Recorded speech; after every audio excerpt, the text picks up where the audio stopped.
Om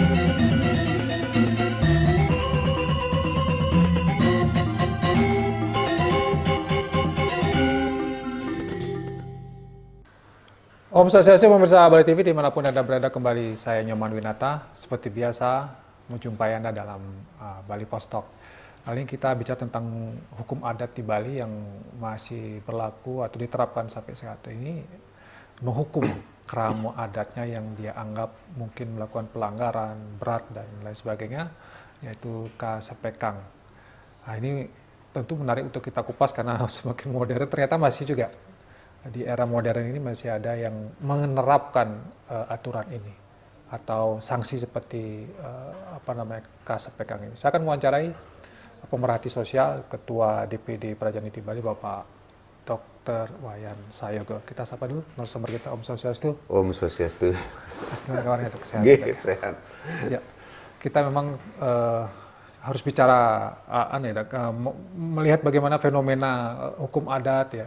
Karena memang juga kita melihat sekarang desa adat juga diperkuat, tapi juga kemudian sanksi-sanksi yang diterapkan kepada keramunya ini juga ternyata masih menerapkan pola-pola lama gitu ya, termasuk Kasepekang ini.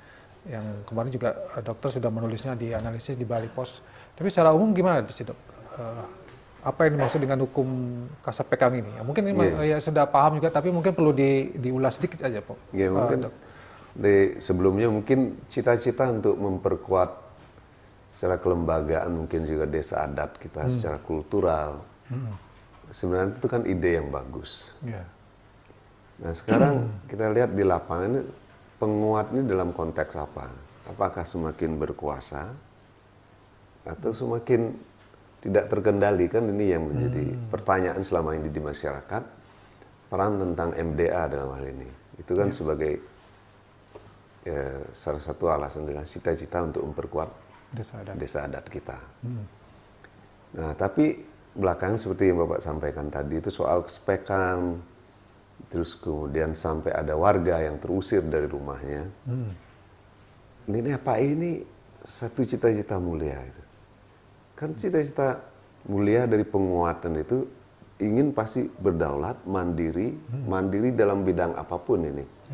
Jadi kita pemberdayaan di desa adat itu semakin bagus dari sisi ekonomi, pendidikan, kesehatan, budaya dan lain sebagainya. Kan ini sebenarnya cita-cita mulia dari penguatan tadi kan. Nah, tapi termasuk bagaimana salah satu unsur-unsur yang pokok dalam desa adat ini kan keguyuban, keharmonisan. Kan ini yang harus muncul betul-betul sebagai sebuah ekspresi dari bahwa kita peaceful people gitu loh. Secara in nature, secara alam kita orang-orang yang damai, cinta keharmonisan. Nah, tapi realitasnya ada sampai keusir seperti itu ya. Ya ini sangat bertentangan dengan cita-cita penguatan tadi yang saya pikir. Tapi pertanyaannya adalah kemudian mengapa ya masih juga katakanlah orang kan semakin modern, semakin terdidik, dia seharusnya lebih menggunakan rasionya dan segala macam. Tapi kenapa sampai masyarakat masih menggunakan sanksi-sanksi adat seperti ini? Nah inilah, penguat ini akan bisa distortif, sehingga muncul arogansi, semacam arogansi kekuasaan. Wah saya menjadi ini, saya menjadi itu, saya punya jabatan ini sekarang dan lain sebagainya. Nah, ini yang muncul ke permukaan. Di sinilah peran secara struktural, jadi prajuru-prajuru ini, saya terus terang aja concern sekali prajuru-prajuru yang di desa adat, yang masih sangat-sangat muda, belum banyak pengalaman, secara emosional dan pengalaman belum teruji dan lain sebagainya. Ini kita butuh prajuru-prajuru desa adat yang sudah memadai lah dari sisi intelek, pengalaman hidupnya, juga dari sisi kemapanan persoalan ekonominya. Ini penting. Kalau mereka masih muda sekali, umur 30 sudah menjadi perjuru yang struktur yang sangat penting misalnya. Sementara dia masih punya anak, dia harus memikirkan persoalan keluarganya, sekolah anak dan lain sebagainya. Bagi saya itu makanya kenapa perjuru-perjuru seperti Kliangan, Bendesa dan lain sebagainya itu sebaiknya berumur di atas 50. Jadi mereka yang sudah mapan dari sisi kehidupan tanggung jawab keluarga yang sudah berjalan, terus kemudian pengalaman dan pengetahuan sudah cukup, sehingga ada wibawa di tengah-tengah masyarakat. Dan yang paling penting juga apa? Ada kesabaran. Bagaimana dia memanage perselisihan, perbedaan di dalamnya. Nah, sehingga ego kekuasaannya akan menurun. Sehingga apa? Tujuan dari awig-awig dan lain sebagainya kan bukan untuk menghukum ini. Bukan itu ya, bukan untuk menghukum. Bukan, itu terakhir itu. Apapun di awal itu pasti edukasi, penyadaran bagaimana supaya kerama kita ini memahami awig-awig dan hidup bersama, sehingga tidak semau-maunya saja. Gitu. Nah itu harus dimulai dari memang seorang pemimpin, dalam hal ini perjuru itu memang punya kualitas 2 kali lebih dari sisi kesabaran, intelek, memanage konflik dan lain sebagainya. Harus itu. Kalau kita udah emosi kita pendek, akal kita pendek, terus cara pandang kita nggak berkembang, kita akan cepat-cepat mengambil keputusan, dan keputusan itu sebagian besar salah. Jadi sebenarnya kalau kita bisa katakanlah menyimpulkan dengan agak sederhana bahwa sebenarnya ini bagian dari bagaimana kemudian keputusan yang diambil dalam waktu cepat, mungkin emosi gitu ya dok. Jadi orang prajuritnya karena emosi gitu ya, cepat dia mengambil keputusan sehingga keputusannya seperti sanksi kesapekang ini yang mungkin menjadi seorang prajurit harusnya lebih sabar gitu ya, lebih sabar, lebih dewasa dan lain sebagainya. Saya kira kerama gitu ya, kalau sudah kita berpakaian tradisi ya, mengudeng, mesaput dan lain sebagainya, terus kemudian kita duduk bersama, itu mestinya menenangkan simbol-simbol ini. Kita pakai udang, terus pakai anteng, itu kan itu semua tujuannya untuk kontrol, untuk pengendalian diri dan lain sebagainya. Semua itu kan pikiran kita, perasaan kita, itu mestinya udah ini turun dia dengan simbol-simbol yang kita gunakan, atribut yang kita gunakan. Udang itu apa, saput itu apa, kan semua ada maknanya itu. Itu aja mesti sudah meredakan kita, sehingga nah kalau semakin ini emosi dan pikir kita semakin tenang, semakin rileks, nanti akan muncul pemikiran-pemikiran segar baru, yang baru, sehingga ada solusi yang baik gitu loh. Jadi memang saya kira edukasi dan penyadaran ini lewat awig-awig ini memang terus dilakukan, bukan menghukum. Oke, hukum itu terakhir, apapun itu, entah misal kena denda dan lain sebagainya, yang itu. Tapi kalau sampai tidak diajak bicara oleh seluruh komunitas Banjar, terus kemudian sampai diusir, nah ini terus terang hal-hal yang tidak berperi kemanusiaan itu. Iya, satu itu kemudian tidak membanggakan buat Bali, justru menjadi cerita buruk bagi Bali. Tapi persoalannya begini, kadang-kadang kan ada juga yang mengatakan bahwa masyarakat, katakanlah oknum ya, masyarakat yang dikenakan sanksi kasapekang, sampai ada istilahnya kanorayang yang diusir itu, karena ini bandel gitu ya. Artinya, atau sudah melakukan pelanggaran yang berat, sudah nggak bisa dikasih tahu, sudah nggak bisa diomongin. Nah lalu diapakan? Apakah masih harus terus dibina atau seperti apa dok? Kalau penanganan, katakanlah oknum-oknum yang tanda kutip dianggap sudah kelewat batas lah, misalnya melakukan pelanggaran, sehingga dianggap akan mengancam eksistensi dari desa adat itu. Hukum dan sanksi itu memang terakhir, tapi tujuannya kan jelas untuk menjaga keharmonisan. Keharmonisan, biar awig-awig dan lain sebagainya, prajuru, apapun ada di dalam itu, ada kewibawaan untuk menegakkan dan memanage segala hal. Tapi sanksi dan hukuman ini tidak berlaku umum dia. Siapa yang berbuat salah kan mestinya itu aja yang gini. Oh iya. Yang berbuat, kenapa terus kemudian bukan keluarganya semua kena gitu ya dong. Secara ini apapun itu, siapapun berbuat salah harus menerima sanksinya kan begitu. Tidak sampai cucunya atau anak-anak yang tidak persoalan lain sebagainya. Nah ini yang perlu perlu diinterpretasi, perlu dilihat kembali keputusan selama ini. Kan tidak hanya di Desa Buleleng nih, sebelumnya juga nggak tahu nanti ke depan seperti apa kan. Tidak tertutup kemungkinan juga ada kasus-kasus yang sama. Dari hal inilah kita belajar banyak.